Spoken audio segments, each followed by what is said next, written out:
పిఠాపురంలో ఓడించడానికి చాలా ప్రయత్నాలు చేశారు.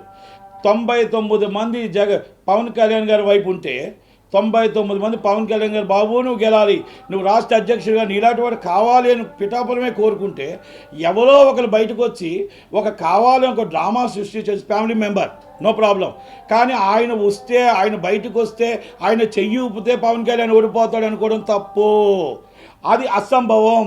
మీరు ఒక్కరు సపోర్ట్ చేస్తేనో మీరు ఒక్కరు ఓడిద్దాం అనుకుంటే ఓడిపోయేది అయితే కాదు. 99 మంది సపోర్ట్ ఉంది. ఆ 99 మంది ఆశీర్వాదంతో బంపర్ మెజార్టీతో గెలుస్తున్నారు. కనుక నేను ఇంకొకటి ఆయన విజ్ఞతగా వదిలేస్తున్నాం. ఆ సమయంలో 4 గంటల సమయంలో 2 గంటలకు విజయమ్మ గారి లెటర్ వచ్చింది. ఆ లెటర్ని ఆపడం కోసమా, లేకపోతే వైసీపీ డ్రామా ఆడిందా? ఆ లెటర్ సోషల్ మీడియాలో మొత్తం రాకూడదని, టీవీలో రాకూడదని 6 గంటలకు ఆల్రెడీ అయిపోతున్నా కూడా అది అల్లు అర్జున్ గారు అక్కడ రావడం, వాళ్ళంతా కూడా వైసీపీ పన్నాపం పన్నిందని అనుకుంటున్నాం. అలాగే పాపం ఈరోజు అక్కడ ఎస్పీ గారు, ఏఎస్పీ గారు, సిఏ గారికి సస్పెండ్ చేయడం జరిగింది.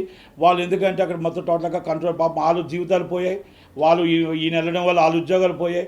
ఏదో ఒకటే చెప్తున్నా ఏ ప్రయత్నాలు చేసినా కూడా ఫ్యామిలీ మెంబర్స్లో మనకి ఏదున్నా కూడా మనం ఒక్కటి గుర్తుపెట్టుకోవాలా, ఒక వృక్షం, ఒక మెగాస్టార్ అనేది ఒక వృక్షం.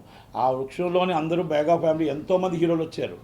ఒకరిద్దరు సపోర్ట్ చేయకపోయినంత మాత్రాన పవన్ కళ్యాణ్ గారికి పోయేది ఏమీ లేదు. ఆయన ఏ రోజు కూడా పవన్ కళ్యాణ్ గారు వచ్చి నాకు సపోర్ట్ చేయని నేను ఎవరిని అడగలేదు. స్వచ్ఛందంగా అందరూ రావడం, అందరూ ఆయన సపోర్ట్ చేశారు. లాస్ట్ టైం కూడా ఇంకోసారి చెప్పాడు ఆయన, సినిమాలకి చంద్రబాబు నాయుడు అరెస్ట్ అప్పుడు కూడా చెప్పారు, సినిమా ఫీల్డ్కి రాజకీయానికి ముడిపెట్టొద్దు, సున్నితమైనది సినిమా ఫీల్డు, ఈ సినిమా ఫీల్డ్లో మనం రాజకీయాలకు ముడిపెట్టొద్దు, ఎవరి ఇష్టం వాళ్ళది, వాళ్ళ ఇష్టం ఉంటే వస్తారు, నష్టమైతే రావద్దు, దయచేసి సినిమా ఫీల్డ్ని ముడిపెట్టొద్దు అన్నారు. ఇంకోటి కూడా చెప్తున్నా, ఈరోజు అల్లు అర్జున్ గారు ఆయన ఇష్టం ఉంటే ఆయన వైసీపీ సపోర్ట్ చేశారు. కొంతమంది ఇష్టం ఉంటే కొంతమంది పవన్ కళ్యాణ్ గారు సపోర్ట్ చేయొచ్చు, లేకపోతే టీడీపీకి సపోర్ట్ చేయొచ్చు మేబీ, కానీ సినిమాకి ప్రభావం చూపకూడదు. దయచేసి సినిమా నిర్మాతది, సినిమా డిస్ట్రిబ్యూటర్ది, సినిమా ఎగ్జిబ్యూటర్ది, కొన్ని లక్షల మంది దీని మీద బతుకుతున్నారు. కాబట్టి సినిమా ఇండస్ట్రీలో సినిమాకి ఎప్పుడు కూడా ఎవరు సినిమా నచ్చితే చూడండి, నచ్చకపోతే మానేయండి తప్ప సినిమా మీదకి, ఎందుకంటే నెటిజన్లు కొంతమంది ట్రోల్ చేస్తున్నారు. ఎట్టి పరిస్థితుల్లో దయచేసి పవన్ కళ్యాణ్ గారు కానీ చిరంజీవి గారు ఎవరు ఒప్పుకోరు ఆ విషయంలో. సినిమాని సినిమాలాగానే చూడండి. వ్యక్తిగతంగా ఆయన ఇష్టం అది. ఆయన రాకపోయినంత మాత్రాన అక్కడేం ఓడిపోరు, ఆయన వచ్చినంత మాత్రాన మెజార్టీ ఎక్కువేం రాదు. 99 మంది సపోర్ట్ చేసి ఒక్కరు రాలేదు, ఎవరో రాకపోయినంత మాత్రాన పెద్ద ఇష్యూ ఏమీ కాదు. దానికి ఎవరు కామెంట్ చేయట్లేదు. కాకపోతే చాలామంది నెటిజన్లు వివరణ ఇవ్వాల్సి వస్తుంది కాబట్టి దానికోసం ఇవ్వడం జరుగుతుంది. ఎందుకనే అది నా వ్యక్తిగత అభిప్రాయం. సో అల్లు అర్జున్ గారు వెళ్ళడం అనేది నాకు ఎందుకో నచ్చలేదు.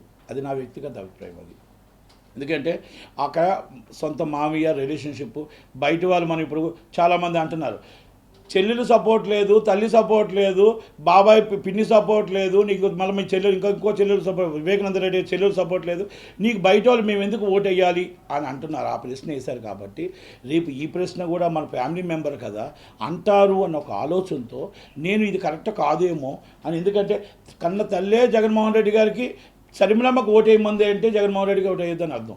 కనుక ఇలాంటివి జరుగుతున్నాయి కాబట్టి మనం ఒక ఫ్యామిలీ మెంబర్గా మొత్తం టోటల్గా ఒక ఫ్రెండ్ అవ్వచ్చు, కానీ వాళ్ళు దాన్ని అలా ఉపయోగించలేదు.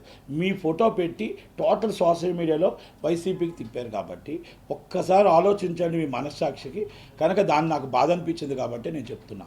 ఇది నా వ్యక్తిగత అభిప్రాయం. అలాగే నాగబాబు గారు చెప్పారు, ఎవరిష్టం వాళ్ళది. ఇది ఇంకోటి, సినిమా ఇండస్ట్రీకి సంబంధించి సినిమాకి దీనికి సంబంధం ఉండకూడదు. అది రేపు రాబోయే సినిమాలు ఎవరైనా మన సినిమా నచ్చితే చూడాలి, నచ్చకపోతే లేదు. ఫ్యాన్స్ ఎవరు కూడా రియాక్ట్ కాకూడదు దయచేసి. ఒకటి, ఇది సినిమా ఇండస్ట్రీలో ఎవరి వ్యక్తిగతం వాళ్ళది ఉంటుంది. రాజకీయం వేరు, సినిమా ఫీల్డ్ వేరు.